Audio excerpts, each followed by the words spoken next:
Boa noite a todas e todos. Nós vamos começar, conforme o combinado, né? Às 19 horas. Hoje nós temos muitas narrativas para compartilhar, e aí a gente vai precisar ser ágil com o nosso tempo, né? Nosso propósito hoje é compartilhar um pouco, sobretudo com quem está chegando, né, na profissão, como é que foram as histórias aqui no Brasil até a gente chegar no lugar em que estamos. Né? Então, vamos contar histórias, a princípio, de 4 décadas. Né? Nós vamos compartilhar histórias de 4 décadas, de 3 décadas, e aí eu vou apresentar, né, uma parte das pessoas que vêm compartilhar essas narrativas, e vou começar pela Selma Ciornay, que vem de São Paulo, que é psicóloga, é doutora em psicologia clínica, é mestre em arte-terapia e bacharel em sociologia e artes criativas. Ela também é gestalt-terapeuta e arte-terapeuta. Foi pioneira na introdução da abordagem gestáltica em arte-terapia no Brasil. Foi pioneira também criando um curso de arte-terapia no Instituto Sedes Sapiente, lá em São Paulo. Esse curso ele existe desde 1989 e já formou 40 turmas. Ela é membro honorário da UBAT, da SPAT, que é a Sociedade Portuguesa de Arte-Terapia, participou ativamente da fundação da ATESP, né, que é a Associação Estadual de São Paulo, também da UBAT, e ela tem livros publicados, né, uma coleção, que são os percursos em arte-terapia, da Sumos, Desafios da Contemporaneidade, e também um livro que eu particularmente considero ótimo, assim, um livro muito, muito bom. Todos os livros são bons, mas esse eu acho especial, que é da Contracultura à Menopausa, Vivências e Mitos de Passagem. Acho um livro fantástico. E também muitos capítulos sobre arte-terapia gestáltica e arte-terapia na América do Sul. Sim, mas tem uma coisa que ela fez questão de botar no currículo, então eu vou contar. A Selma é carioca, né? Esse negócio de São Paulo... Está escrito, quer dizer, estou em São Paulo, mas sou carioca. E no momento ela está no Rio. Né? Seja bem-vinda, Selma, é um prazer, né? Estar com você aqui. Eu sei que você tem muitas histórias para compartilhar. Vou também apresentar, assim, com muito prazer, a Analice Francischetti. Analice é uma excepcional artista plástica, eu acho que é importantíssimo que isso fique bem claro. É uma gravadora com trabalhos lindos, premiações, né, em instituições de artes assim importantes aqui no Brasil. Ela é arte-terapeuta pelo Instituto Sedes Sapiente também, professora e supervisora do curso, né, do Sedes, e também frequentou o curso de Psicologia da Arte na USP, e tem um trabalho assim marcante na área de arte e reabilitação no Brasil, no setor da ACD, que, guardadas as devidas proporções para quem está aqui no Rio de Janeiro, corresponderia assim, a uma BBR, né? Só para o pessoal ter uma noção do que é. Né? É professora da Unifesp em Cuidados Integrativos, arte-terapeuta do Hospital Sírio-Libanês, no projeto, olha que nome bacana o projeto tem, Transformando a Dor em Arte. E é professora do Instituto Arte e Reabilitação, e ela também é contemporânea da Selma no trabalho, né, com arte-terapia, aí, ao longo dessas décadas que eu falei, ela também tem histórias para compartilhar. E eu vou apresentar a debatedora, né, que tem a tarefa de marcar o tempo, enfim, fazer o processo fluir, que é a Márcia Vasconcelos, que é arte-terapeuta, formada em letras pela UFRJ, com especialização em psicologia junguiana e arte e educação, é doutora em psicologia social e é professora dos cursos de pós-graduação do Pomar. Ela não botou aqui o tempo, mas é mais de 2 décadas, com certeza, não sei exatamente a data precisa, mas desde a primeira turma. Desde então, 2004, 2026, 22 anos. 2 décadas e 2 anos. E ela é autora de artigos sobre escrita criativa e metodologia de pesquisa e é diretora adjunta acadêmica da Associação de Arte Terapia do Rio de Janeiro. Vou passar a palavra para ela, que ela vai seguir com as apresentações. Boa noite a todos. Antes de seguir com as apresentações, eu queria agradecer a Ângela o convite para ser a debatedora dessa mesa, porque considero uma honra estar aqui com essas pessoas tão especiais, porque são pessoas que iniciaram o caminho da arte-terapia aqui no Brasil. Né? Então, sejam muito bem-vindas e tenho certeza de que é uma mesa que vai ficar na história. Então, eu continuo apresentando Marco Antônio Carvalho Santos. É graduado em musicoterapia e licenciado em música pelo Conservatório Brasileiro de Música, mestre e doutor em educação pela UF, né, Universidade Fluminense, formação em arte-terapia pela Clínica Pomar, atuou como docente no CBM, né, Conservatório Brasileiro de Música, e como musicoterapeuta e arte-terapeuta na Pomar, pesquisador em saúde pública e aposentado pela Fiocruz. Foi também presidente, 2 vezes, da Associação de Musicoterapia no Rio de Janeiro, secretário-geral da União Brasil das Associações de Musicoterapia, editor dos primeiros 4 números da Revista Brasileira de Musicoterapia, 1996 a 1998, e participou da criação da revista Imagens da Transformação da Clínica Pomar. É um prazer tê-lo aqui conosco. E, dando continuidade, quero apresentar a professora doutora Ana Cláudia Valadares Torres, que é arte-terapeuta, docente da Universidade de Brasília, enfermeira e artista plástica.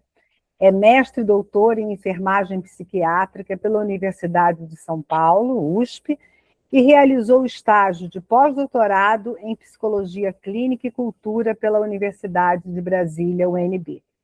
Ao longo de sua carreira, tem contribuído de forma significativa para a formação de profissionais, para o fortalecimento da pesquisa, da extensão e da consolidação da arte-terapia como campo de conhecimento no Brasil pela UNB e UFG. É autora de livros, artigos e capítulos de livros na área de arte-terapia, além de ser membro fundador da Associação Brasil Central de Arte-Terapia, ABCA. Apresento agora Inês Marçal, doutora em Arte e Educação pela Universidade de Barcelona, com especialização em compreensão emocional e gestão da atenção. Arte-terapeuta pela Clínica Pomar, professora e artista plástica. Membro fundadora do Projeto Terra, em Minas Gerais. Atualmente reside na Espanha, é professora e tutora de Mindfulness e Criatividade no Master da Universidade de Barcelona. Colabora com o projeto Educação para uma Atenção Eficiente e com o Recreacais, que é um centro de reutilização de materiais de forma criativa do movimento de renovação pedagógica. Caminha por diferentes contextos educativos, terceiro setor e empresarial, além do atendimento individual, facilitando espaços de transformação, desde a arte-terapia, a atenção e a mediação não dual. E, para finalizar com as apresentações, apresento a nossa anfitriã, Ângela Filippini, que é arte-terapeuta, psicóloga, diretora da Clínica Pomar de Arte-Terapia, diretora acadêmica da Associação de Arte-Terapia do Rio de Janeiro, mestre em Criatividade pela Universidade de Santiago de Compostela, na Espanha, doutora em Ecologia Social pelo EICS, UFRJ, e especialista em gerontologia pela Sociedade Brasileira de Geriatria e Gerontologia. E acrescento, que não me foi fornecido por ela, mas acho importante dizer, autora de livros que, assim como Selma e assim como Cláudia e todos os outros, né, precursores da arte-terapia, são a base do nosso estudo, né? De nós que nos formamos em sequência, né, a esse panorama criado por vocês. Então, ela publicou Cartografias da Coragem, Linguagem e Materiais Expressivos em Arte-Terapia, Uso, Indicações e Propriedades, Caminho da Arte, Construindo o Envelhecimento Ativo, Grupos em Arte-Terapia, Arte-Terapia, Métodos, Projetos e Processos, e Arte-Terapia, Campos de Especialização. Obrigada, Márcia, obrigada pelo complemento, né? Então, nós vamos começar com uma pergunta que é geral, né, para todos os convidados, que é como eles avaliam as contribuições que, de alguma maneira, o trabalho deles deu, né, trouxe para o desenvolvimento, para a construção do processo arte-terapêutico, né, do reconhecimento, do entendimento da arte-terapia aqui no Brasil. E, assim, nós vamos começar, eu creio que pelos mais antigos, não é isso, Márcia? Sim. Quem tem 4 décadas de contribuição. Então, eu acho que talvez a gente possa passar a palavra para a Selma, né? nos contar como foi que essa história começou através dela, né? Porque cada uma das pessoas que está aqui vai contar um pouco qual foi a sua contribuição, né? Sim, a pergunta geral, vou colocar aqui a pergunta geral para todos, né? Para ficar mais fácil o entendimento. A gente pede que cada um de vocês fale sobre os seus primeiros contatos, né, com a arte-terapia, e que vocês indiquem algumas de suas principais, pedimos as principais, porque com certeza foram muitas, né, e o tempo é pouco, algumas de suas contribuições para a consolidação desse campo de conhecimento aqui no Brasil. Então, por favor, Selma, passa a palavra a você. Ok, muito obrigada. Super agradecida e até emocionada mesmo com esse convite de estar aqui entre tantas colegas de tantas décadas. Estou me sentindo assim emocionada mesmo de estar aqui. Meu primeiro contato com a Gestalt, com a arte-terapia, foi em Israel, em 1975. Tinha um curso de aperfeiçoamento dado pelo professor Peretz Hess, e eu fiz esse curso lá. Foi meu primeiro contato com a arte-terapia e eu me apaixonei. E, por indicação dele, eu me inscrevi para fazer um mestrado nos Estados Unidos. Nesse meio tempo, eu voltei para o Brasil, passei 2 anos aqui, porque meu pai tinha tido um infarto. Estudei num lugar chamado Ápia, eu acho, com um rapaz chamado Luiz Duprá, se eu não me engano, que ele tinha estudado nos Estados Unidos, estava dando um curso aqui, eu acho que eu fiz algo com ele em 76, 77, mas aí fui para os Estados Unidos e fiz um mestrado em arte-terapia na Universidade da Califórnia.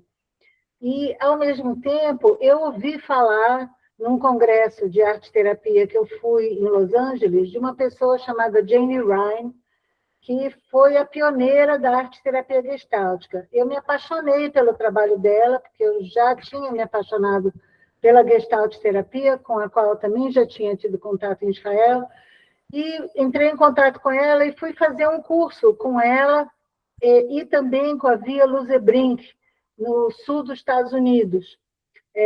Com a Jane Heine eu aprendi arte-terapia gestáltica e com a Via Luzebrink o ETC, que é uma organização do uso terapêutico de materiais e técnicas, né? Quando eu voltei para o Brasil, em 1978, eu dei um curso rápido na UFRJ de arte-terapia para professores.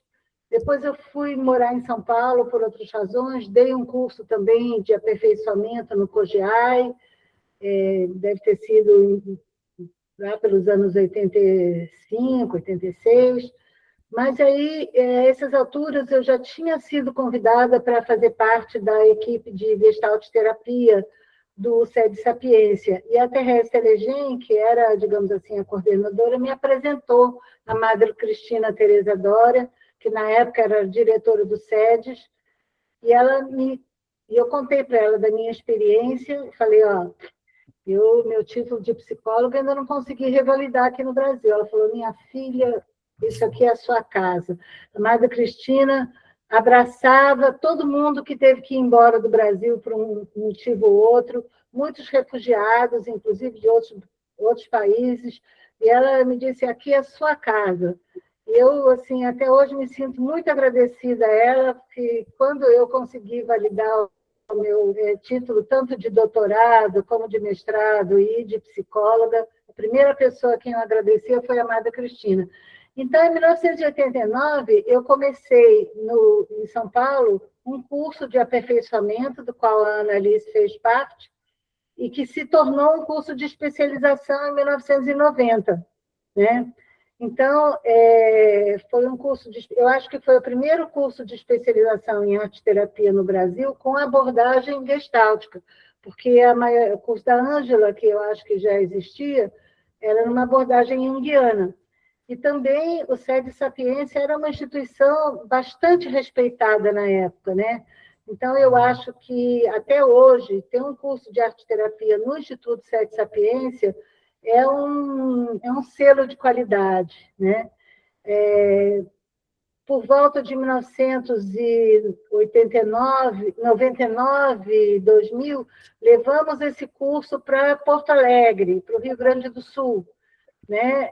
Onde, com a ajuda de algumas pessoas que participaram do primeiro grupo, né? Mas principalmente da Simone Castiel, que co-coordenou o primeiro curso comigo. Depois, quem entrou, aluna da primeira turma lá, foi a Angélica Shigihara, e esse curso durou, eu acho que uns 16 anos, mais ou menos 15, 16 anos, e eu acho que eu posso dizer que, né, a arte-terapia no Rio Grande do Sul teve a nossa marca. Daí, muitos dos professores de arte-terapia, hoje em dia, aqui em São Paulo, em outros cursos, foram alunos das nossas primeiras turmas, né? A maior parte quando a gente... O ano passado teve uma celebração da TESP de pioneiros, que entregaram prêmios para todos os pioneiros da arte-terapia. Eu olhava e dizia assim, todos foram meus ex-alunos, né? A maioria, com uma outra exceção. E no Rio Grande do Sul também. Então, eu acho que essa foi uma contribuição importante, além das várias publicações que fizemos, a coleção pela Sumos, Percursos em Arte-Terapia, pela UOC, Desafio da Arte-Terapia, Desafios da Contemporaneidade, esse livro que a Ângela mencionou, da Contracultura Menopausa, que é uma pesquisa em arte-terapia, né? Então, eu acho que tem tido uma contribuição no sentido de um selo de qualidade, de uma exigência de uma fundamentação teórica em cada trabalho que nossos professores e nossos alunos apresentam, né? E que eu acho que nós somos um ponto de referência, hoje em dia, de arte-terapia gestáltica, não só no Brasil, mas também na América do Sul e nos países, especialmente de língua latina na Europa, né? Inclusive, tem um livro chamado The Wiley Handbook of Art Therapy, que é tipo uma enciclopédia de arte-terapia, né? Que eu fiquei muito orgulhosa de ter escrito, né? Eu acho que, de uma forma resumida, essas são as minhas contribuições. A Analice, que está aqui, que foi uma das alunas da primeira turma, eu acho que é um exemplo de como que o saber que a gente transmite vai se multiplicando e se ampliando para outras áreas, né? Porque se eu fui a pioneira da arte-terapia gestáltica, ela foi da arte-reabilitação, né? Márcia, eu queria só integrar uma questão no relato da Selma, né, que a gente, inclusive, conversou antes um pouco sobre isso. Nós somos contemporâneos, né, de trazer o trabalho de arte-terapia aqui para o Brasil, só que as maneiras foram diversas, porque acho que Selma trouxe dentro do coração, né, dentro do corpo inteiro, dos lugares que ela estudou, e nós aqui no Rio de Janeiro, nós chamávamos pessoas de fora do Brasil para fazer o nosso treinamento, né? Então, nós basicamente aprendemos muito com a pessoa que presidia a Associação Americana de Arte-Terapia, que era a Bob Stoll, que é falecida, né? Ela faleceu em 2010. Uma pena, né? Ela viajava pelo mundo inteiro, levando a arte-terapia, não foi só para o Brasil, né? Uma pessoa incrível. E também a Diane Hold, que é do Hospital Monte Sinai, de Nova York, que veio algumas vezes no Brasil para fazer o nosso treinamento, e ela segue no Hospital Monte Sinai, né? Eu gosto de dizer que a única coisa que mudou é que o cabelo dela ficou totalmente branco, mas ela segue lá trabalhando, na parte, um departamento de infância transcultural, em que se atendem crianças que não falam a língua inglesa, e a arte-terapia, então, dá conta da comunicação. Mas, na realidade, eu estou trazendo esse relato, né, junto com as questões, porque somos contemporâneos, né? O nosso curso começou em 84, acho que o de Selma em volta de 85, por aí, e mais ou menos o mesmo tempo, né? São Paulo, Rio de Janeiro. Mas eu queria chamar a atenção das redes, né? Então, nós fizemos redes. E as pessoas que estão mais recentes, 10 anos, 5 anos de arte-terapia, as redes profissionais, elas são importantíssimas. Então, a gente fez rede com pessoas de fora do Brasil e isso funcionou muito bem, né? As pessoas atenderam ao nosso chamado, elas fizeram o treinamento, elas compartilharam o conhecimento, e naquela época não era usual as redes sociais, a internet, nada disso, usavam uma coisa que tem gente aqui que não sabe direito nem o que era carta e correio e coisas impressas, né? E eu me lembro que eu escrevi para um curso que é excepcionalmente bom na Inglaterra, que se chama Goldsmith College, que é excelente, é um curso muito bom, e que, inclusive aqui no Brasil a gente tem livros traduzidos de professores de lá. E eles fizeram uma coisa que a gente fica assim até um pouco assombrado.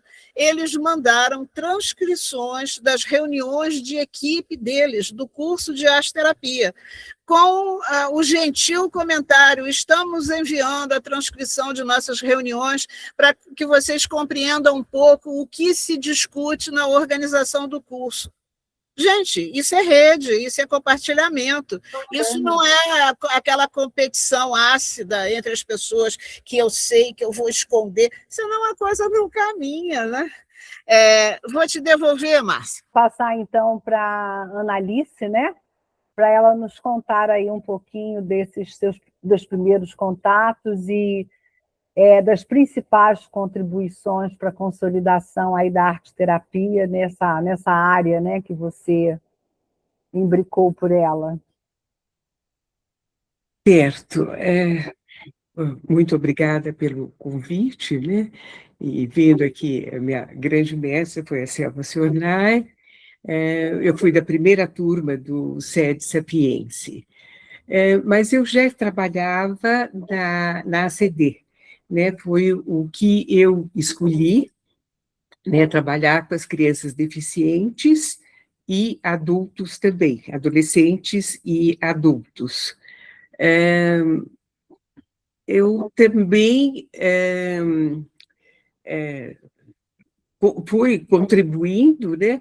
E, de repente, eu vi um anúnciozinho da Selma, pequenininho, eu já estava na CD, um anúnciozinho pequenininho no jornal Arte Terapia SED Sapiense. Aí eu liguei para a Selma e fui, então, introduzida na primeira turma, né, do SED Sapiense. Quem me recebeu primeiro foi a Maria Cristina, e quando eu falei que eu era da CD, ela ficou toda entusiasmada também. Então, o meu caminho foi esse, né? Esse foi o meu lugar, né? Trabalhar com a criança deficiente, com adulto, e com também a terceira idade em alguns pacientes, né? Eu recebi também, junto com a Comissão de Estágio e Pesquisa da ACD, muitas estagiárias do SEDES. Então, elas permaneciam por um ano na instituição e apresentavam um trabalho, inclusive assim, junto com todos os médicos, né? Não que todos os médicos aceitassem a arte-terapia. Eu fui convidada pelo Dr. Ivan Ferrareto, diretor clínico da época, para fundar o setor de arte e reabilitação. E, na realidade, foi alguma coisa que deu certo, né? E, ao mesmo tempo, eu estava fazendo o curso da Selma, né? No SEDES Sapiense. E agradeço muito ao doutor Ivan, né, por ter me dado essa grande oportunidade, e aí eu começo a fazer parte da equipe dos médicos, né, de todo o pessoal, das terapeutas todas, né. Comecei a participar de congressos nacionais e internacionais, sempre na área médica também, né? Lógico que, paralelo a isso, eu fazia também a minha participação na arte-terapia, né? Em todos os congressos nós participávamos, né? Junto com a Selma e com toda a nossa equipe, né?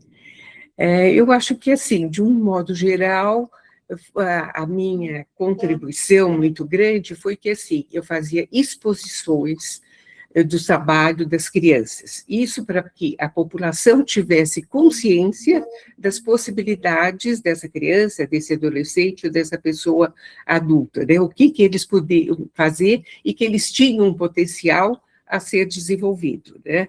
Isso era alguma coisa muito importante. E aí eu fui também me aperfeiçoando na questão das patologias, né, que era uma coisa que eu não conhecia, fui me aperfeiçoando, né, no atendimento, estudando neurologia em paralelo, atendendo crianças com paralisia cerebral, com mielo. Então, o mielo principalmente, eu acho que é uma coisa muito importante para nós terapeutas, é sabermos a qualidade e de que é composto o material que nós usamos. Porque, por exemplo, crianças com mielomeningocele, se elas têm contato com a borracha, com o látex, elas podem levar a óbito. Então, cada material deve ser muito bem estudado, e quais as possibilidades desse material, se vai fazer mal para uma pessoa, se a pessoa é alérgica. Então, eu acho que é muito amplo o nosso conhecimento, né? Porque não fica só na parte, vamos dizer, da teoria, da pesquisa, mas dá muito da prática, né? Como é que esse material pode fazer efeito, né, no cérebro, vamos dizer, ou no próprio corpo desse paciente. Além disso, tem muito as questões da neurologia, né, que também nós temos que estudar, e eu acho que, de um modo geral, é esse, né, que eu fiz essa contribuição. Eu acho que, assim, as que estão continuando. Eu fundei um protocolo, né, de arte e reabilitação, com todo o desenvolvimento cognitivo, atenção, percepção figura-fundo, com toda essa parte, e que está ainda em uso na CD. Eu não estou mais na CD, e eles continuam usando com algumas modificações. Vocês sabem que, hoje em dia, todos os hospitais têm o CIF, que é também um tipo de um protocolo, né, em que eu acho que é importantíssimo vocês, enquanto arte-terapeutas, também se aprofundarem no CIF, né, que é para saber exatamente a evolução, como está esse paciente, como ele evolui, e poder retornar para a equipe, né? Porque nós participamos das reuniões de equipe.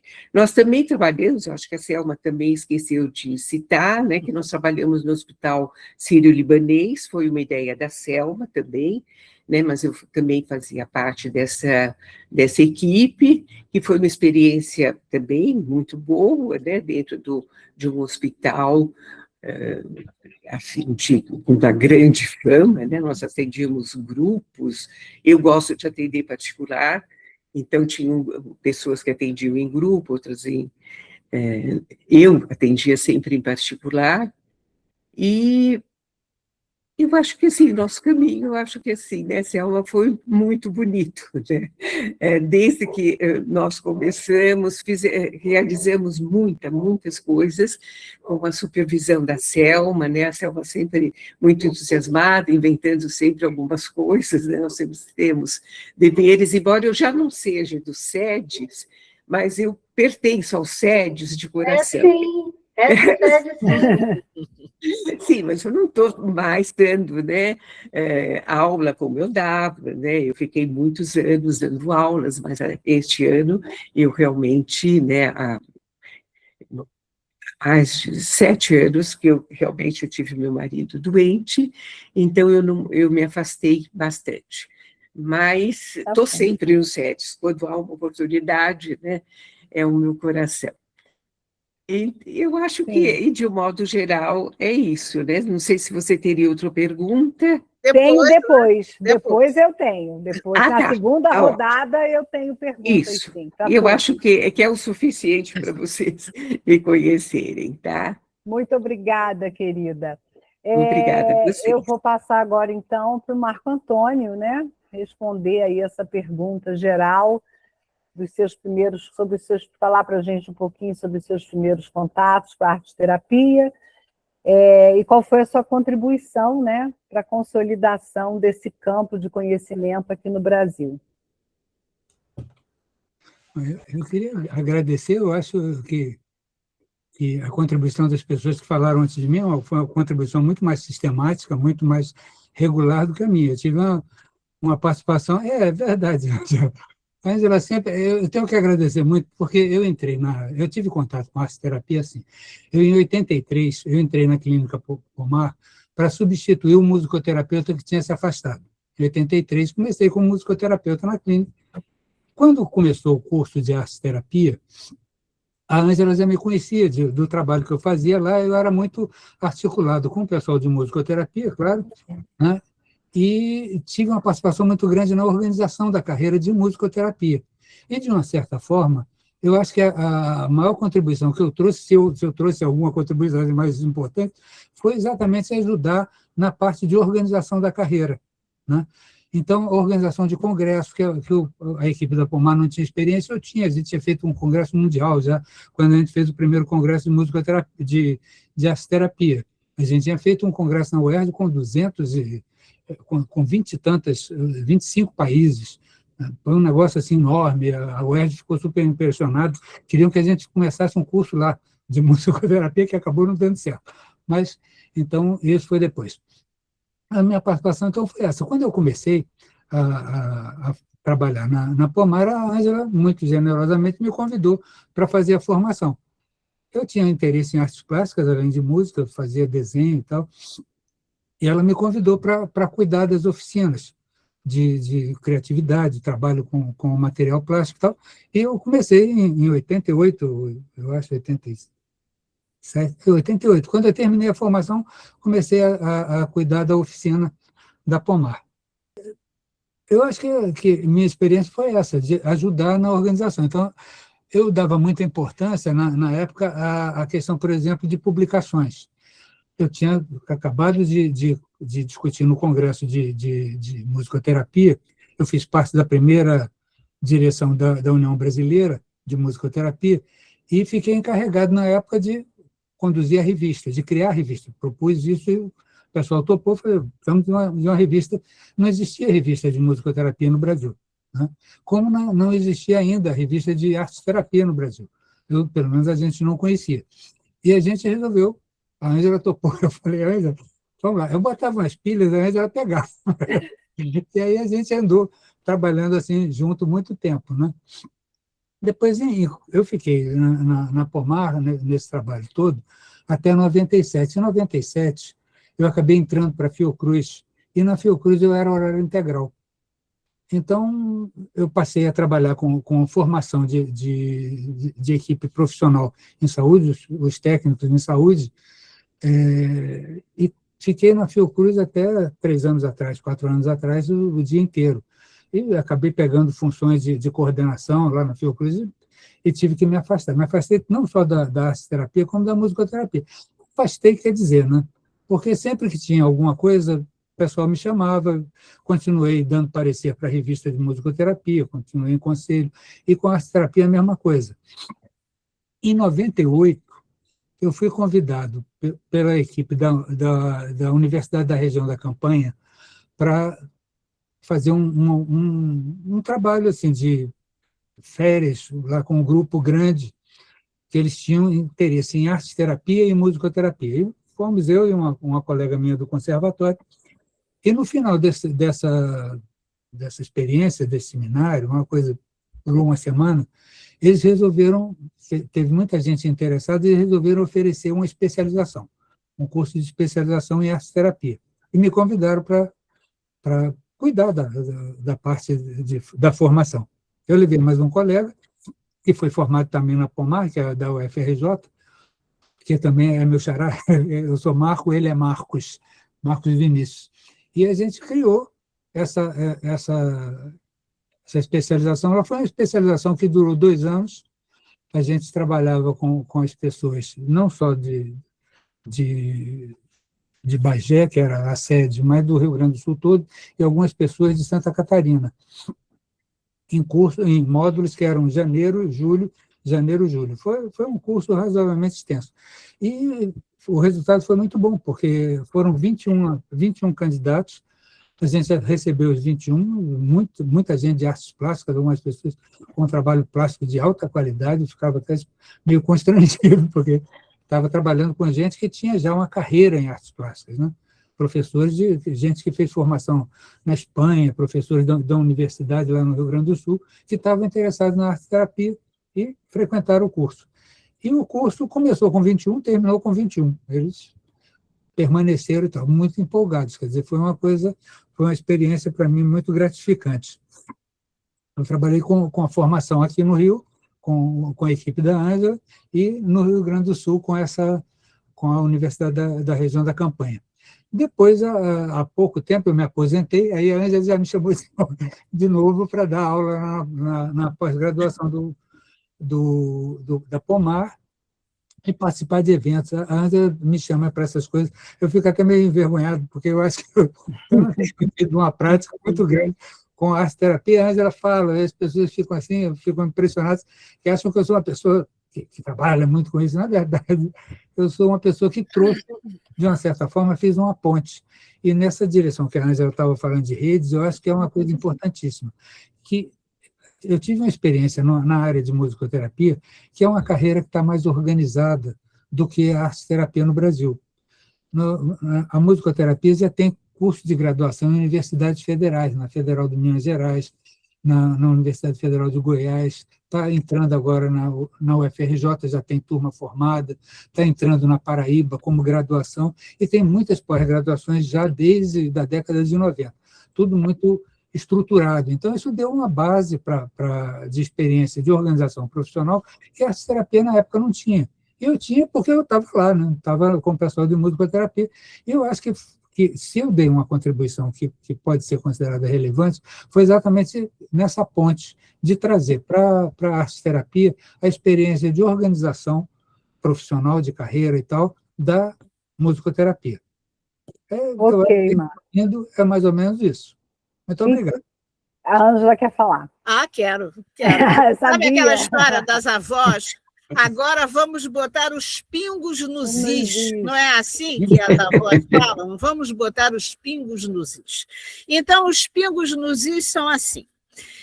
A Universidade Federal de Goiás convidou o pessoal do conservatório, Brasileiro de Música, aonde o Marco, naquela época, eu creio, era coordenador, né, do curso de musicoterapia, para que ele fizesse um programa de musicoterapia para a Universidade Federal de Goiás. E aí ele disse assim, olha, você não gostaria de fazer também um programa de arte-terapia? Ah, eu mando junto. Gente, por que não conta as coisas do jeitinho que foram? Aí eu falei assim, claro, né? Eu ainda perguntei para ele assim, eu falei, será? Ele falou, custa nada, pode ser que, né? E aí a gente mandou junto, ao mesmo tempo que o curso de musicoterapia, e foi aceito, e a Universidade Federal de Goiás foi a primeira universidade federal do Brasil que teve um curso de arte-terapia. A Consequência vai falar daqui a pouco, assim, bem linda, de cabelo louro, ela vai falar, né, a Consequência.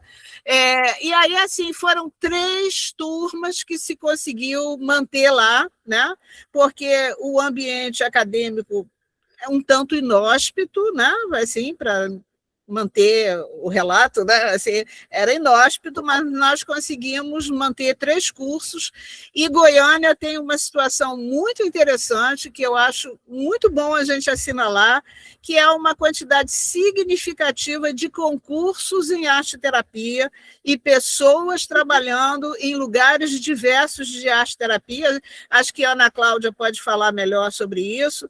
É o museu da cidade, é a Fundação Bradesco, é o CAPES, é lá no SUS, e isso se deve ao curso que aconteceu lá durante 3 edições. E quem abriu a porta do curso foi o Marco. Foi ele que abriu.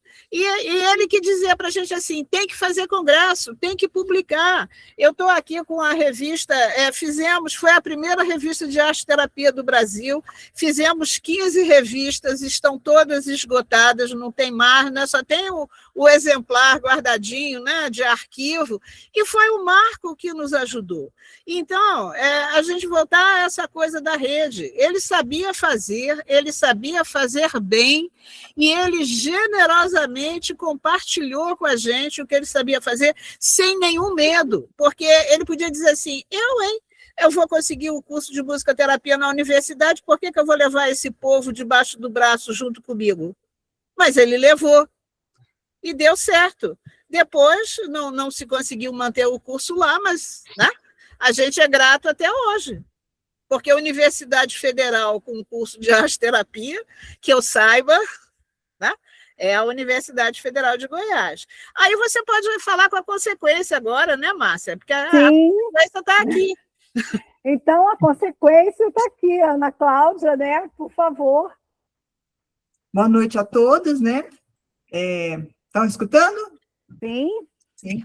Então, preservar a memória da arte-terapia brasileira é certamente uma das missões assumidas, né, pela Ângela Filippini, pela Selma, e a UBAT, né, e as associações regionais. Cuidar dessa memória significa reconhecer aqueles que, com dedicação, generosidade e compromisso, abriram caminhos para que a arte-terapia se consolidasse como campo de conhecimento, prática profissional e área de formação em nosso país. Por isso, que participar dessa live, ao lado de pessoas tão valiosas, que ajudaram a escrever essa história, representa uma grande honra para mim. Agradeço especialmente a professora Ângela Filippini pelo convite e pela oportunidade de integrar esse grupo de pioneiros que tanto contribuiu para a construção da arte-terapia no Brasil. E mais do que recordar fatos, estamos resgatando a trajetória construída coletivamente, né, uma rede, tecida por encontros afetivos, parcerias, sonhos compartilhados e muito, muito trabalho, de décadas. Afinal, a história da arte-terapia no Brasil não foi construída por iniciativas isoladas, mas por uma verdadeira rede de pessoas que acreditaram na potência transformadora da arte-terapia como caminho de cuidado, saúde, educação e desenvolvimento humano. Hoje, eu gostaria de compartilhar um pouco da minha trajetória, né, vinda aí do Marco, que também se entrelaça com a história da arte-terapia em Goiás, e no Distrito Federal que eu estou hoje, né? Destaco 3 importantes marcos da minha caminhada, que foi o curso de especialização em arte-terapia, na UFG, a criação da Associação Brasil Central de Arte-Terapia e a criação da Revista Científica de Arte-Terapia Cores da Vida, publicado pela Associação Brasil Central de Arte-Terapia. Então, lá em 1993, a UFG inaugurou o primeiro curso de especialização em arte-terapia, oferecido por uma universidade federal brasileira. Este foi um momento histórico, não apenas para Goiás, mas para toda a arte-terapia nacional. Tive o privilégio de integrar essa primeira experiência acadêmica, construída no interior de uma universidade pública e comprometida com a produção de conhecimento. Naquele momento, talvez ainda não tivéssemos a dimensão da importância histórica que estávamos construindo. O curso, ele reunia docentes das faculdades de artes visuais, da faculdade de enfermagem, da faculdade de educação, que vieram também os psicólogos, e da faculdade de medicina, revelando desde a sua origem a natureza essencialmente interdisciplinar da arte-terapia. O eixo específico da formação em arte-terapia fundamentava-se na psicologia analítica de Carl Gustav Jung e era ministrado pela professora Ângela Filippini, uma das maiores pioneiras, ao lado da Selma Ciornay, da arte-terapia brasileira e referência nacional na formação de arte-terapeutas.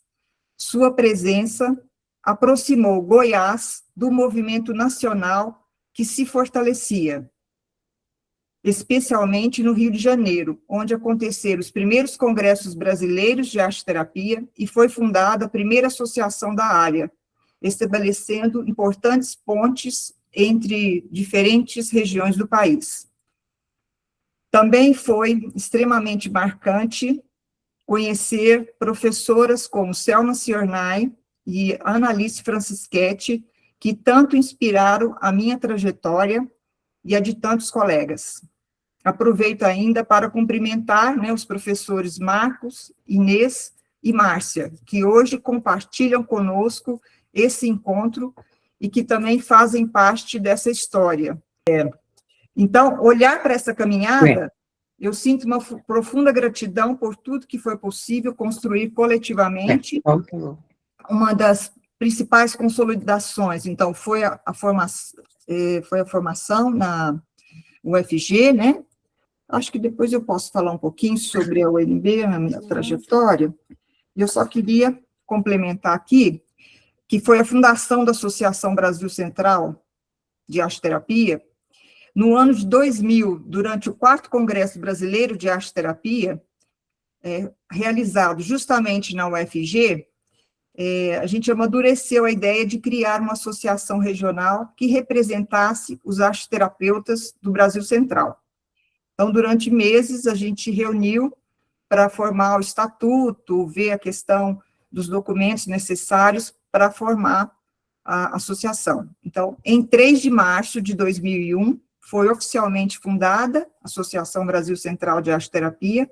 Inicialmente, representando os estados de Goiás, Distrito Federal e Tocantins. Lembrando que a Associação Brasil Central, ela foi a 2ª associação do Brasil, né? Primeiro foi o Rio de Janeiro e segundo foi a nossa. Mais do que uma entidade administrativa, a associação ela tornou um espaço de pertencimento profissional.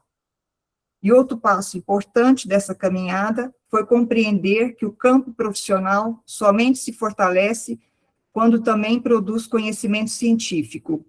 E aí, em 2005, nasceu a Revista Científica de Arte-Terapia Cores da Vida, que é uma revista eletrônica de acesso aberto e publicação semestral, que se consolidou como um espaço para pesquisadores brasileiros e estrangeiros. Mais do que um periódico, ele representa um compromisso permanente com a produção do conhecimento com a preservação da memória e com o fortalecimento da identidade científica da arteterapia brasileira. Então, Obrigada, Ana. E a revista realmente ela é maravilhosa, né? Quem não conhece, eu recomendo, porque é fantástica. É um trabalho muito, muito bem feito, muito bem organizado. Ângela, por favor. Então, eu queria compartilhar uma coisa. Tive uma conversa com a Ana Alice, né, Francischetti, e aí ela me falou uma coisa que eu achei assim tão bonita que eu quero compartilhar, que ela falou que nós éramos movidos pelo sonho, né? Há 40 anos atrás, há 30 anos atrás, nós éramos movidos pelo sonho. A gente não estava muito preocupado, não tinha CBO, não tinha nada disso, mas a gente queria muito que desse certo, e deu certo, né? E aí, enquanto a Ana estava falando, eu me lembrei de uma coisa que realmente eu quero compartilhar, porque eu estou aqui rindo sozinha com a história. A primeira vez que eu fui para Goiás para dar aula, eu era um professor visitante, né? E as conexões para Goiás naquela época eram complicadas, eram mais demoradas e tal. E eu tinha uma filha com 3 anos de idade. 3 anos de idade. Aí eu fui pegar o táxi e a minha mãe levou a criança para se despedir de mim.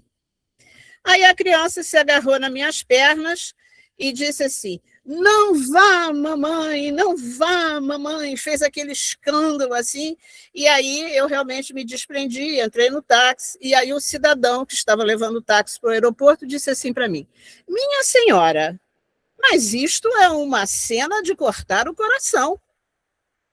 Aí eu fiquei, assim, péssima. Fiquei pensando se eu ia voltar, se eu ia desistir. Mas eu falei, não, eu vou, né? Eu vou. Aí, antes de despachar a bagagem, eu liguei para casa e falei, como é que estão as coisas aí? Aí a minha mãe disse assim, 5 minutos depois que você saiu, ela foi brincar, agora ela está rindo aqui, não está nem se lembrando que você viajou. E aí, por acaso, a criança de 3 anos de idade está aqui em algum lugar, né, com 37 anos de idade, professora da equipe, supervisora, né, de estágio. Então, aí, Ana Alice, esse negócio do sonho, a gente tem que ser um pouco movida por isso, né? Acho que a gente tem que ser um pouco movida por isso. Tem como? Por favor, Inês.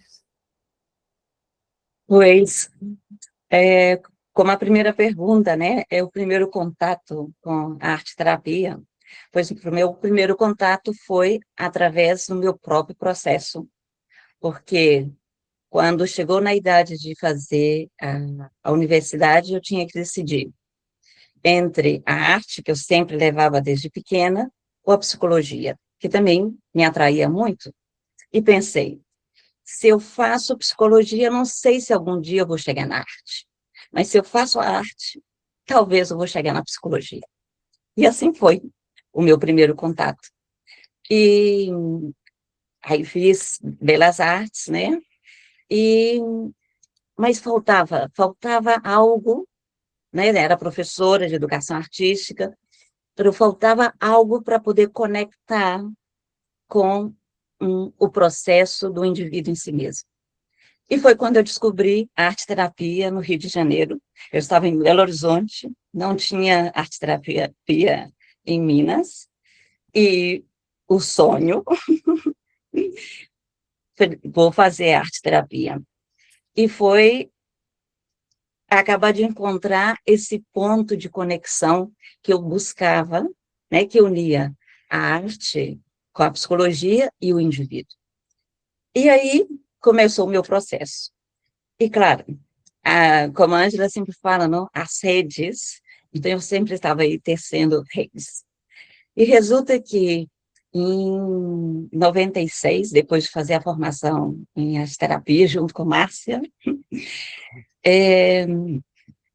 fui a Barcelona, e, chegando em Barcelona, fui para um encontro de ceramistas, e nesse encontro, por coincidência, encontrei velhas amigas que estavam também buscando a arte-terapia, que em algum momento a gente tinha se encontrado, e por coincidência, depois encontramos aí em Barcelona.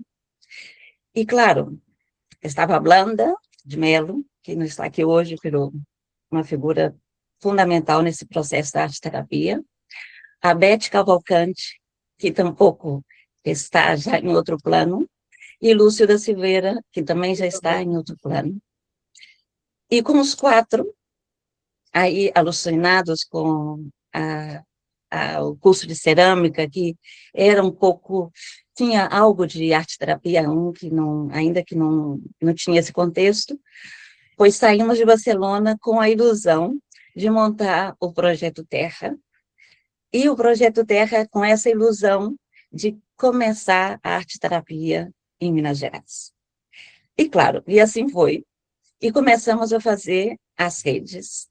E o Projeto Terra começou a fazer o primeiro intercâmbio, que foi levar esse professor de Barcelona a Belo Horizonte para dar um curso de raku, de cerâmica. E nesse curso convidamos a Ângela e o Rodolfo, nessa época não, para poder participar desse curso. A raiz desse curso, logo em seguida, foi tudo muito, muito rápido, que já em 97 começamos a primeira formação de arte-terapia em Minas Gerais, sendo a Semente da Pomar, iniciando o processo de arte-terapia em Minas Gerais. Essa semente, pois, como o próprio nome da pomar indica, não é? Um pomar, se expandiu, e daí saíram vários outros projetos, várias pessoas que são grandes arteterapeutas, outros cursos, a Associação de Minas, e tantas outras coisas mais. Pero não fica só aí. E aí, Ângela fez uma viagem em Barcelona, em 98,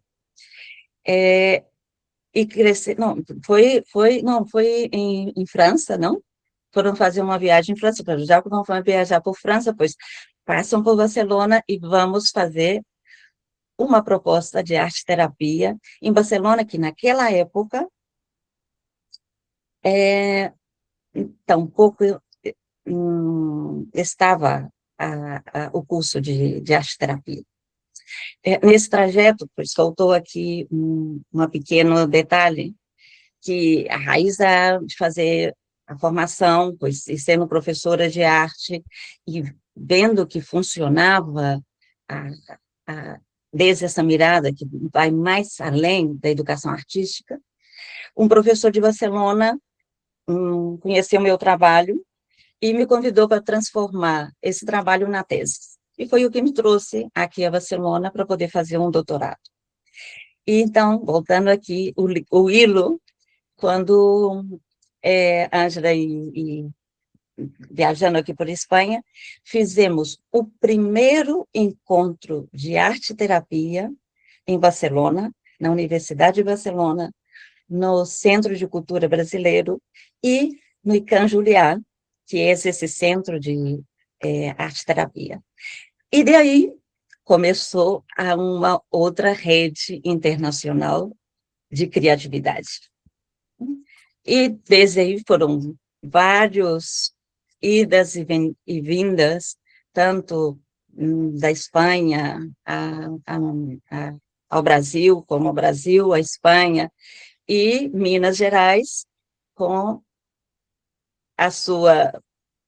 o seu broto, não? De arte-terapia, pois crescendo para que desse outros tantos frutos, não? Então, a grande contribuição, eu gosto muito da palavra como mediadora, não? Quando se constrói rede, o que a gente faz também é mediação, né? E essa urdidura. E nesse sentido, pois, por habilidade ou por questão, pois é ir formando a rede. Nesse processo, também quero colocar aqui, que eu fui a portadora da semente da pomar, mas quem foi a terra para poder cuidar dessa semente foi a Blanda. que hoje não pode estar aqui, mas nosso reconhecimento também pela sua super contribuição nesse processo. Obrigada, Inês. E parodiando você mesma, né, que eu me lembro de uma oficina que você fez, um tricô se faz com 2 agulhas, a gente está vendo que tricô se faz com muitas agulhas, né? E com muita lã para tecer essa grande urdidura aqui da arte-terapia, né? Se a Ângela não quiser Não, só falar... uma coisinha assim que eu acho que é só para ajudar o entendimento, né? Porque eu percebi que a Inês está usando ilusão aqui como se usa na Espanha, né? Mas aqui no Brasil a gente não usa ilusão nesse sentido, né? A gente tem um outro sentido para a ilusão, né? A gente fala de ilusão como uma coisa que fulano está iludido, não sei o quê, mas na Espanha a ilusão é sonho, né? Não é ter o sentido de sonho. Então, quando você falou ilusão, né? Porque o espanhol já está dentro do seu português, né? Então, você estava usando a ilusão da Espanha, mas aqui no Brasil a palavra ilusão tem um outro sentido, né? É como se fosse assim, uma coisa que não um grande sonho. Que sonho? Um sonho, né? Como a Annalice bem lembrou, né? Era o sonho. A ilusão aí no sentido é o sonho. Pode seja, a ilusão é a realização do sonho. Então, gente, seguindo que estamos assim, claro que... O tempo está apertadinho. O tempo está super apertado. Você reduz um tiquinho para as perguntas o tempo, né? Então vou pedir que todos sejam bastante objetivos, né, nas suas respostas. Eu vou começar com Selma, né? Que eu vou perguntar a ela, gostaria que ela falasse um pouco mais sobre arte-terapia de base gestáltica, né? Porque, às vezes, os arteterapeutas têm a sensação de que a arte-terapia ou é só junguiana, ou é só gestáltica, mas, enfim, por exemplo, para nós, no Rio de Janeiro, a junguiana é muito forte, né? E, às vezes, não se conhece a arte-terapia de base gestáltica. Então, eu gostaria que você falasse um pouco sobre isso. E você chegou a falar, me parece que de uma forma muito breve, da sua ida, do braço que você estendeu para o sul, né? Como Ângela estendeu para Goiás, que você estendeu esse braço para o sul. Então, se der tempo de você falar de uma forma breve também sobre isso para nós, por favor. Então, vou começar pela segunda pergunta, que talvez até a Angélica, que está aqui, possa me ajudar, porque eu sei que o curso que a gente teve um fim de semana de arte-terapia promovido lá no Sul, em que eu fui convidada a dar uma vivência, e as alunas que participaram daquela vivência, daquele fim de semana, me pediram para montar um curso de formação.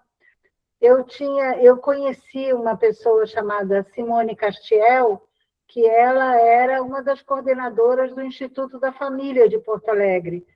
E por uma dessas sincronicidades assim da vida, tempos depois de eu ter combinado com ela me convidou, nós coordenamos juntas a primeira turma. Ela me deixou coordenando a primeira turma de arte-terapia e foi para o Canadá, né? Eu nem me conhecia direito.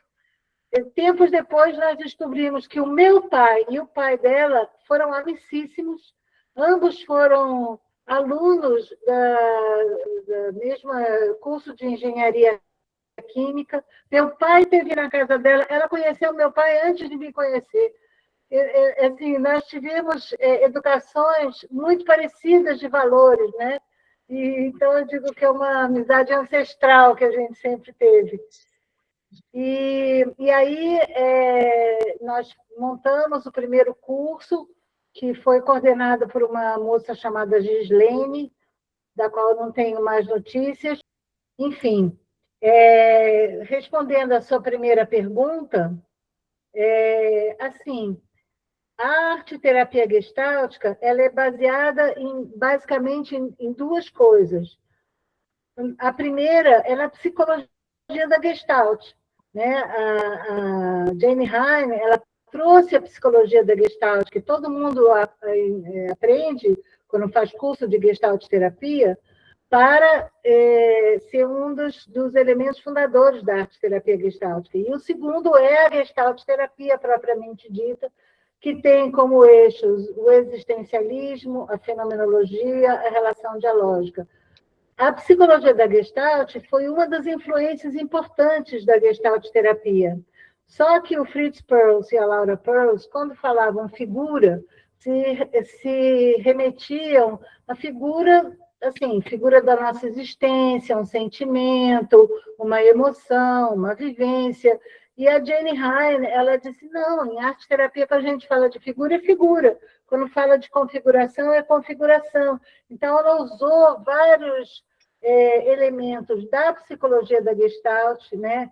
A questão da Gestalt como uma configuração, uma totalidade de elementos maior do que a soma das partes, né? A ideia de pregnância de uma Gestalt de boa forma, enfim, vários elementos da psicologia da Gestalt que tinham sido adaptados pelos Gestalt-terapeutas para trabalhar com as pessoas de forma geral, ela retornou com a ajuda do Rudolf Arnheim, que escreveu um livro importantíssimo, né, sobre psicologia da arte, e ela, então, a tese de doutorado dela foi justamente juntando a psicologia da Gestalt à Gestalt-terapia no trabalho com a arte, né?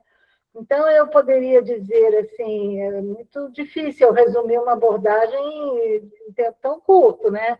Mas eu acho que, assim, por existencialismo, eu diria que é assim, a crença que cada pessoa pode ser artista da sua própria vida, né? Autora da sua própria existência, escolher seus próprios caminhos, né? Aliás, eu estava me lembrando, acabei de me lembrar que eu fui ouvir uma palestra da Ângela no primeiro congresso que teve de psicopatologia da expressão em Belo Horizonte, e assim a gente se espantou quão parecidas eram os fundamentos filosóficos das nossas abordagens, né? Então, porque isso também é um dos fundamentos, eu acho, da psicologia junguiana, né? O segundo fundamento, a fenomenologia, é que a gente não trabalha com interpretações externas à pessoa que as criou, né?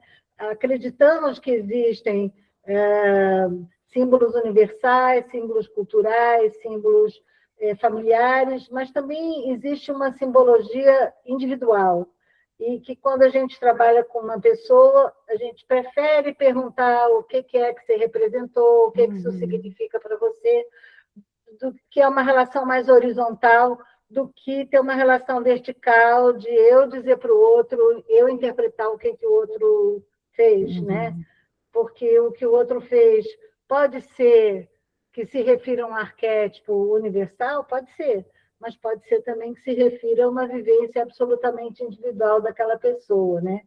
Sim. Aliás, hoje em dia, estudando mais a questão de campo, está se vendo cada vez mais que mesmo as vivências individuais, elas também são manifestações do campo, né?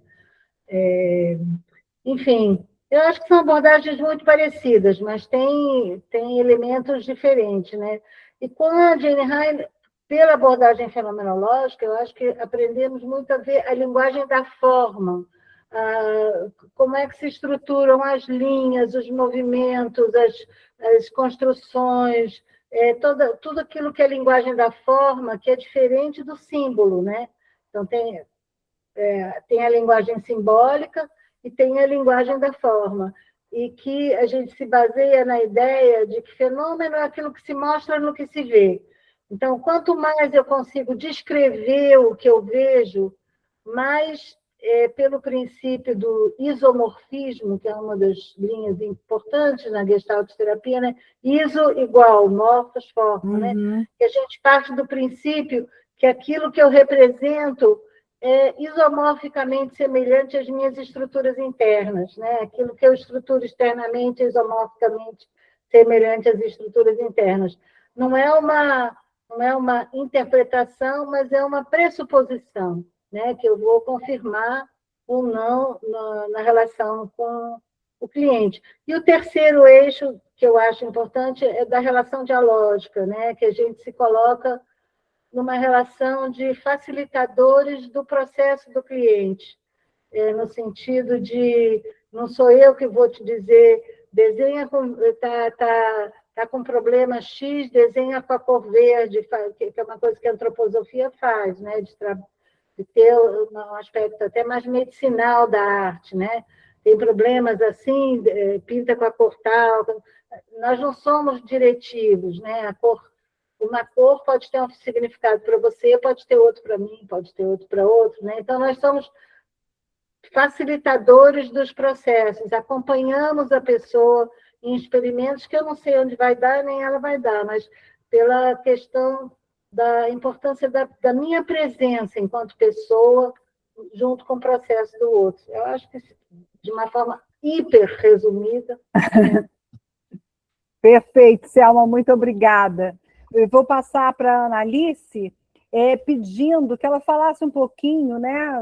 Também peço uma certa brevidade, das suas interações como arte-terapeuta, que você já falou um pouco, né? Nos contextos médicos, nos congressos, e principalmente, Analice, nos museus, né? Porque eu acho que isso aí é o grande barato dessa história, né?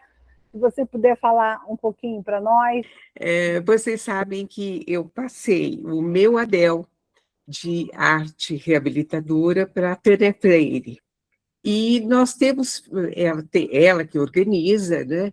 Nós temos feito alguns encontros anuais, esse ano vai ser o 4º, em que nós fazemos dentro do Museu MAC.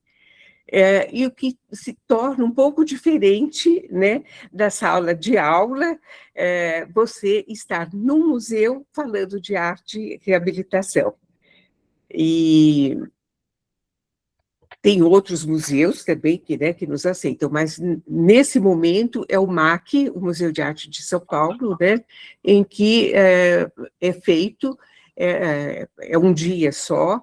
Em geral, na parte da manhã se faz as palestras, né, os convidados, e na parte da tarde nós fazemos grandes oficinas, né, várias oficinas em que a parte educativa do MAC também participa.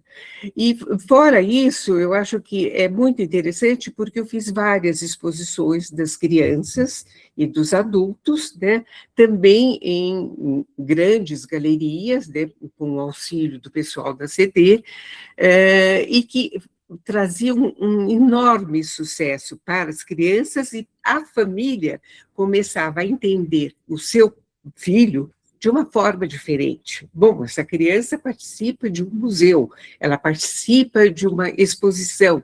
Então, eles começavam a ver as crianças, ou os seus pacientes adultos, porque tinha pacientes crianças e adultos, de uma forma diferente. Isso enriquecia muito o próprio indivíduo, né, e a sociedade também, que começa a ver o paciente deficiente de uma forma diferente, né, a respeitar e saber que ele é capaz, né, de realizações. Então, eu acho que assim nós atingimos tanto a família, a própria criança, e a ACD incentivava muito, entende, nos congressos. Então, eu participei de vários congressos no Brasil e no exterior, participando com o trabalho das crianças, né, das pinturas. As crianças amavam fazer pintura, e eu tinha, assim, a sorte, né, o Paulo Copenhagen, que atualmente já não está atuando na CD, mas ele fornecia todo o material. Então, porque quando você trabalha numa instituição, você luta com dinheiro, né? Então, se você não tiver alguém que forneça, alguém que te ajude, você não pode fazer nada. Então, ele fornecia todo o meu material. Um perigo, porque ele chegava para mim e dizia: Ana, escolha o que você quisesse. Imagine a minha alegria e quanto eu me estendia nisso, né? Material e as telas, né? Porque as crianças amavam fazer na tela. Muitas das crianças, vocês sabem, têm problemas manuais, E, às vezes, eles pintam com a boca, às vezes, eles pintam com os pés. E, naturalmente, sai um desenho, assim, bem abstrato. Então, também era outra forma de aceitar a criança e de aceitar aquela forma que ela conseguia fazer, né? Às vezes, são só rabiscos, né? Mas que há uma beleza nas cores, nas formas, né? E, então, eu acho que, assim, eu não posso nem falar de arte, porque eu sou entusiasmada, né, pela arte, e a arte da criança, né, a arte do deficiente, porque é tão difícil, né, e tem pacientes que chegam com lesão medular, por exemplo, e não estão ainda com os aparelhos, então nós usamos o ditado gráfico, que seria o quê? O paciente dita, olha, eu quero uma linha de tal cor, quero outra linha de outra cor, quero este pedacinho. Ele faz um ditado gráfico. E nós temos usado muito isso também nos workshops, em trabalho com as alunas, né, principalmente no SEDES, é uma técnica que as meninas usam também bastante, que é o desenho gráfico, né, sem a participação do paciente, é ditado gráfico que a gente chama, tá? E daí para frente, tem mil coisas boas, né? Bonitas e possíveis à pessoa deficiente, né? Porque muitas vezes eles não podem usar, né, as mãos, mas usam a boca, os pés, ou o que for possível. Eu acho que seria essa a resposta. Muito obrigada, Analice. Eu que Gostaria agradeço. de ficar te ouvindo a noite toda, porque você tem muita coisa para contar para nós, mas vou precisar seguir adiante e vou claro. Mas não vai faltar a oportunidade de a gente conversar Não faltará. Ou em São Paulo ou no Rio. Com certeza, querida. Vou passar para Marco Antônio. Marco Antônio, vou te fazer uma pergunta crucial, né? Considerando a atual situação, né, da arte-terapia no Brasil, o que você considera como ações prioritárias na construção e consolidação da carreira de arte-terapeuta? Como a Selma e a Analice já começaram, são perguntas que exigiriam um tempo muito grande, mas a gente vai tentar, claro, fazer um resumo do resumo. Eu acho que a primeira coisa que a gente tem que levar em consideração nessa dimensão hoje da gente é que construir uma carreira não é uma coisa rápida. Se a gente for pensar, por exemplo, na formação da carreira médica, a gente vê que eles gastaram assim, séculos construindo esse negócio, né? A gente, às vezes, tem uma perspectiva de que construir uma carreira é você conseguir um papel que legaliza e estamos feitos. Não estamos feitos. A gente, em musicoterapia, fez o primeiro projeto de regulamentação da carreira em 68. Ainda não existia carreira. Quer dizer, não existia formação, não existia prática clínica documentada e tal. Então, em 95, quando a gente fez um congresso brasileiro que deu origem à criação da UBAN, da União Brasileira, eu fiz uma fala sobre a construção da carreira de musicoterapia. Eu chamava a atenção de que a carreira ela se constrói em múltiplas dimensões. Ela tem uma dimensão que é a dimensão assim, acadêmica. Quer dizer, é a produção da pesquisa, é a produção de cursos, é a formação de pesquisadores, é um trabalho que é uma dimensão indispensável, porque você só cria respeito na área de saúde se você tem uma produção teórica. Então, os caras dizem, mas o povo chega aqui falando assim, umas bobagens, uns negócios, uma alegria, todos, mas qual é a base? Então, uma carreira ela se constrói em cima de um trabalho acadêmico consistente, né? Então, isso é uma dimensão que a gente não pode perder. Por outro lado, a Ângela falou nisso, e a Selma também, quer dizer, se você não organiza a carreira, se você não cria instituições, a carreira fica esvaziada, porque vira um conjunto de iniciativas individuais. E a gente sabe que carreira é uma construção coletiva. Então, é preciso fortalecer as associações, é preciso fortalecer os cursos, é preciso fortalecer as publicações. Sem isso, a gente não chega em lugar nenhum, né? Quando a gente pensa no próprio trabalho clínico, isso já foi falado, quer dizer, como que é fundamental documentar isso, registrar, porque é isso que vai criar credibilidade na área acadêmica e na área clínica. Quer dizer, se você não tem material para mostrar para um médico, para um diretor de hospital, ele acha que aquele negócio, não, é bonito essa coisa de você pintar, né? Mas tem efeito mesmo? Ou isso é só mais uma coisinha para a gente botar aqui no hospital? Ele já tem muitas coisas para botar no hospital, já tem muitas coisas para botar nos postos de saúde. Eles vão ficar muito reticentes se a gente não consegue documentar uma prática clínica consistente. Então, registrar prática clínica é fundamental. Na situação que a gente está hoje em relação à carreira, quer dizer, a gente tem uma profissão que está regulamentada, mas que ela precisa avançar. Precisa se mostrar para o Estado e para as instituições da sociedade civil que é preciso que essa profissão que se regulamentou, que se criou uma lei, que se estabeleça como vai ser a formação. Qual é a formação? A gente não teve isso na lei. Quem vai certificar? A gente não teve isso na lei. Isso aí, a gente só vai conseguir superar isso se a gente fizer um trabalho de organização da carreira e for comendo pelas bordas. Tem gente que acha, não, vamos contestar porque houve... Não adianta, não funciona assim. A gente tem que criar uma rede de aliados. A gente conseguiu criar uma regulamentação mais eficiente em termos de musicoterapia, porque se prevê, quer dizer, não o registro, mas se prevê qual é a formação necessária, porque a gente está nessa brincadeira desde 68. A primeira associação de musicoterapia foi criada em 68. A União Brasileira foi criada em 95. Quer dizer, a gente, às vezes, perde um pouco de vista essa coisa de que construção de carreira é um trabalho coletivo e longo, né? Exige muito empenho, não é um grupo que faz, é muita gente que precisa fazer ao longo de muito tempo. Era isso que eu queria falar sobre construção de carreira. A gente não pode ficar afobado, querendo que resolver para depois da manhã. Não vai resolver para depois da manhã. E se resolver para depois da manhã, vai resolver mal.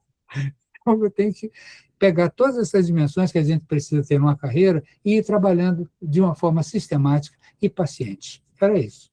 Obrigada, Marco Antônio.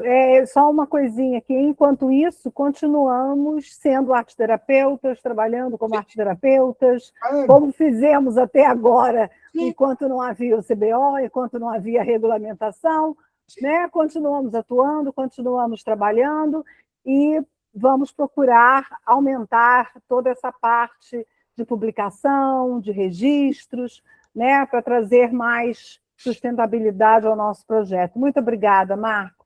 Vou passar para a Ana Cláudia. Ana, ao longo de 31 anos, você vem trabalhando com arte-terapia, como você já colocou aí, e eu queria que você falasse um pouco, já que puxando aí o gancho do Marco, né, da importância da publicação, que você falasse um pouco sobre as suas publicações, né, que tem alguns temas aqui muito interessantes, não vou ler todos, mas tais como arte-terapia humanizando os espaços de saúde, arte-terapia na saúde da dor à criatividade, né? Que são títulos bem instigantes, né? Então, você poderia falar um pouquinho sobre isso para nós, sobre essa importância? A outra contribuição, né, que considero muito importante ao longo da minha caminhada foi investir na produção científica. Durante muitos anos, ouvimos que a arte-terapia ela precisava produzir mais conhecimento, ampliar suas pesquisas, publicar evidências científicas e dialogar cada vez mais com a universidade, né? Então, na UNB, eu procuro levar a arte-terapia para o meu cotidiano acadêmico por meio de atividades práticas desenvolvidas em todas as disciplinas de saúde mental que eu ministro, além da disciplina optativa específica de arte-terapia, que é aberta a estudantes de diferentes cursos da universidade.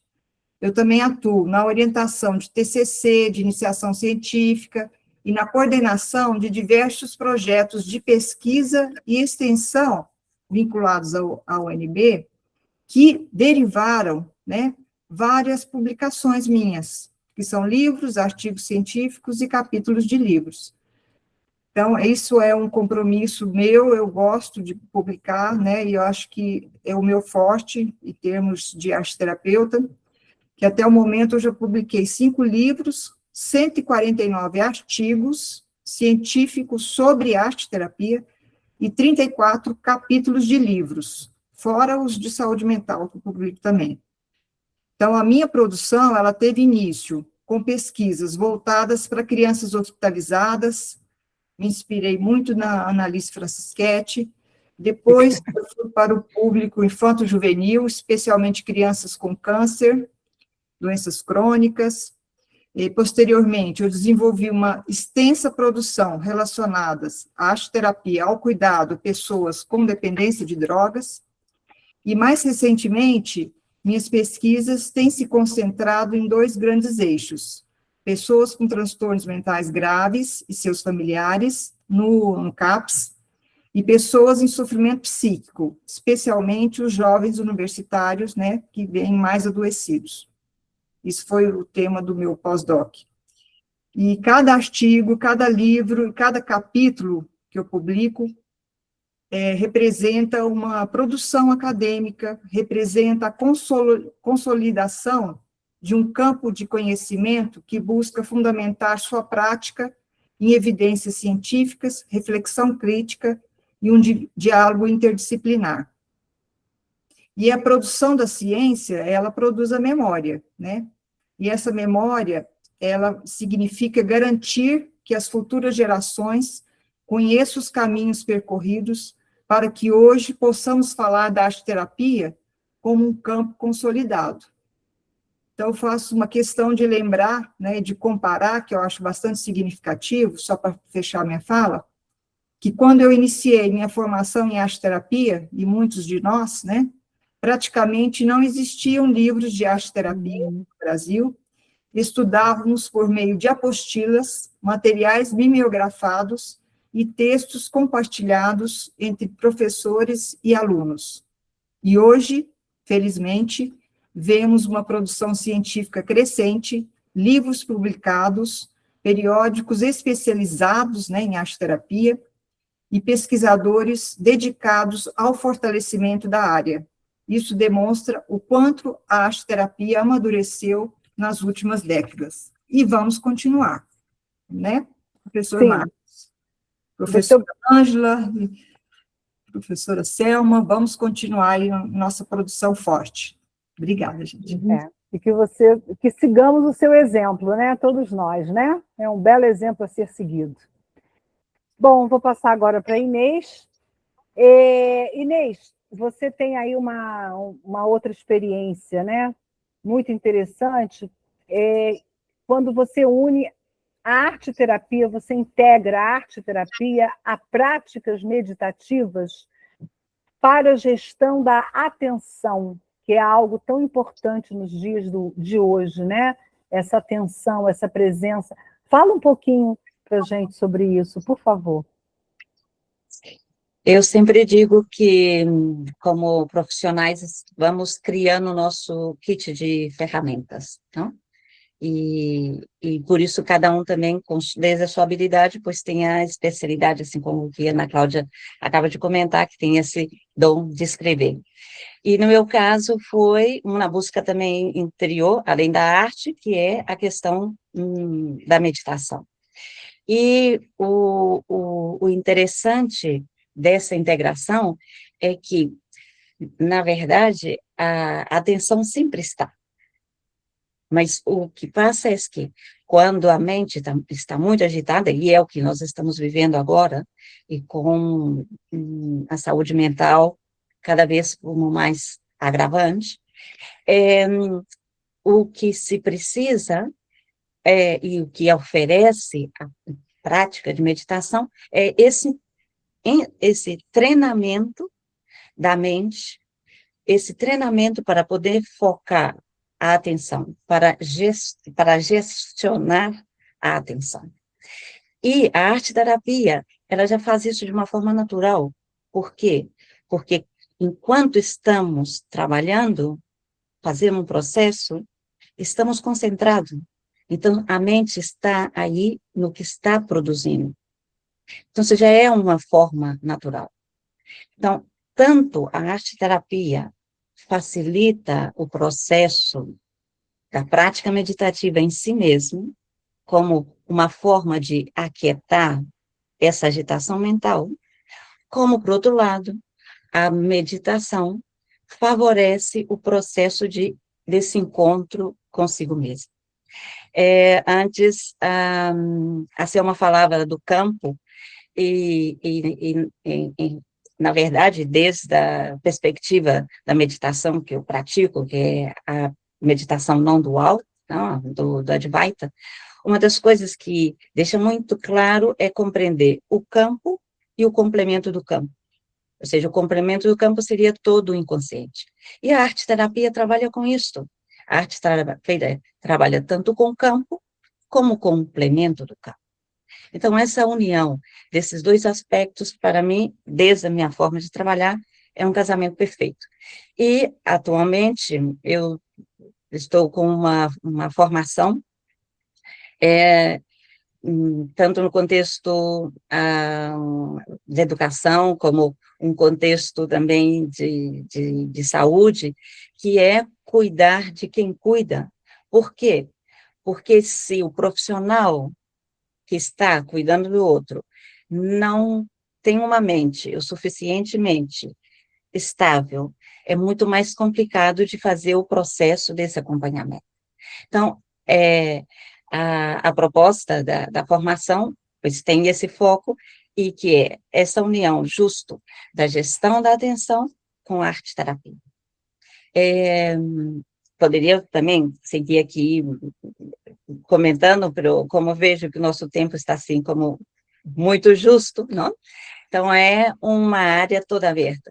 E muito necessária nos dias de hoje.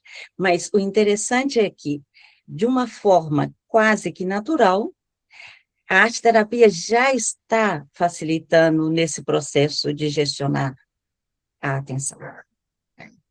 Outra coisa é saber como estirar esse fio, não sei se é assim que fala, estirar, não, puxar esse fio para poder fazer essa urdidura e que esse processo se mantenha, não só quando está fazendo o processo da arte-terapia, senão trasladado no dia a dia. Ok, Inês, muito obrigada. Vou passar para a Ângela, porque nós vamos entrar já nas nossas despedidas, né? Assim, as despedidas serão brevíssimas, né? Porque a gente se alargou assim no tempo quanto pôde. Mas eu queria aproveitar para dizer que Inês vem ao Brasil em setembro, hein? E aí, quem quer fazer curso com Inês, oficina, etc., ela vai estar em Minas Gerais, mas de repente ela pode estar online também, ou de repente ela pode vir ao Rio de Janeiro, não é mesmo?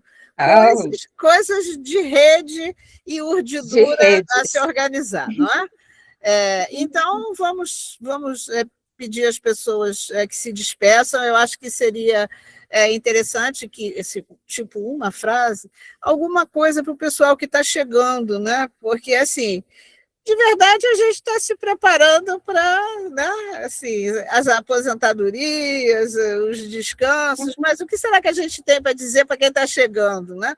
Eu acho que a gente pode fazer as considerações finais por aí. O que você acha, Márcia? Acho uma ótima ideia, Ângela. Então, vou passar a palavra para a Selma, por favor, sua despedida. Eu acho que a gente tem que confiar que a arte-terapia aqui no Brasil tem pouco tempo, né? Na verdade, tem 40 anos, 26, mais ou menos isso, né? Quanto que a gente já construiu com isso, né? No primeiro congresso de arte-terapia que você montou, né, Ângela? Quantas pessoas tinham? 200? Acho que nem tinha 200. Acho que nem tinha. Não sei, não me lembro mais, mas tinha pouquinhas. Poucas. Depois teve o segundo, que também foi no Rio, né? Também não tinha muita gente. O terceiro, que foi em São Paulo, não tinha um pouco mais, né? Um pouquinho mais. Quanto que a gente construiu nesse tempo todo, né? Tanto de referências bibliográficas, Então, assim, eu vejo que a maioria dos alunos, não vou dizer a maioria, mas grande parte dos alunos que vão fazer estágios em instituições, muitos acabam sendo contratados, porque as instituições veem a importância e como é valioso esse trabalho, né? Então, assim, eu vejo os alunos que estão chegando agora, muitos trabalhando na área de questões raciais, de questões estruturais, LGBTQIA+, áreas importantes hoje em dia, né, que estão sendo, que são uma ampliação do campo da arte-terapia, né? E, assim, sempre com muito reconhecimento, né? Então, eu acho que o que a gente precisa prestar atenção é na qualidade daquilo que a gente oferece. Tomar cuidado com cursos muito curtos, né, que custam muito baratinho, cursos de 8 horas, de 30 horas de arte-terapia.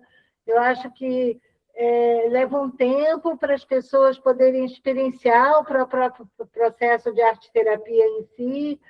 Quem não é da área psi tem que aprender desenvolvimento, psicopatologia, parará, parará. Quem vem da área psi tem que aprender a lidar com materiais, não dá para fazer em 10 horas, né? Então, eu acho que a gente tem que cuidar da qualidade daquilo que a gente oferece e apresentar, como disse a Ana Cláudia, apresentar os nossos trabalhos em congressos de psicologia, em congressos médicos, em lugares onde a arte-terapia possa ser reconhecida. Muito obrigada, Selma, por suas palavras tão importantes. Agora eu passo para a Analice, por favor, suas despedidas. Primeiro, assim, agradecendo o convite da Ângela e agradecendo a cada uma de vocês que falaram com tanto amor, né, com tanto entusiasmo. Continuem sonhando, né, mas bons sonhos da arte-terapia, tá? E da arte-reabilitação, né? Muito obrigada. Muito obrigada, querida. Marco Antônio. Eu queria agradecer também. Se eu tivesse para falar alguma coisa assim para as pessoas, eu diria o seguinte: a gente vive numa sociedade que é muito individualista. As pessoas cuidam de si e não querem saber do resto. Então, eu diria o seguinte, que numa carreira, a gente constrói uma carreira com solidariedade. A gente só chega longe se a gente anda junto com as pessoas. É isso. Muito obrigada, Marco. Muito obrigada. Importante aviso, Ana Cláudia. Lembrete, né? É um lembrete fundamental.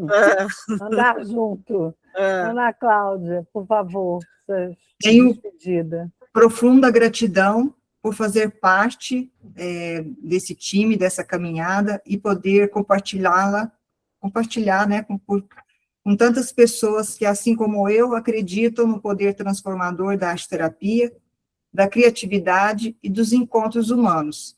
Preservar essa memória por meio dessa live, né, é garantir que os fios lançados pelos pioneiros continuem inspirando novas mãos a tecer o futuro da arte-terapia no Brasil. Muito obrigada, Ana Cláudia. Inês. Lembrando, Elis Regina, o que foi feito é preciso conhecer para melhor prosseguir, pois é conhecendo o que somos que nós iremos crescer. Então, se assim, o trabalho, né, de cada um, a sua contribuição, forma parte desse caminho. Uma coisa que é importante, que frisaria, que saiu tanto na fala de Ana Cláudia, como de Marco Antônio e de tantos mais, a importância de documentar, porque é a única coisa que nos falta, porque a certeza do valor da arte-terapia, sabemos porque temos que passar pelo processo, porque senão não podemos ser arte-terapeutas. E seguiremos fazendo o caminho ao andar. Muito obrigada, Inês. Que mesa, hein, Ângela? Que mesa. Então, vamos agradecer, não é, a todas as integrantes, a você que ajudou a alinhar, né, o processo, Certeza. as convidadas que apostaram na ideia e compartilharam suas memórias afetivas, porque parece que, fundamentalmente, estamos falando de memórias afetivas junto com vida profissional, não é? E agradeço também às pessoas que compuseram o círculo para que as narrativas pudessem ser partilhadas, né? É o momento que a gente desfaz essa egrégora. Obrigada pela presença e acreditem, é preciso fazer. É preciso fazer continuamente para a coisa toda dar certo. Uma boa noite para vocês.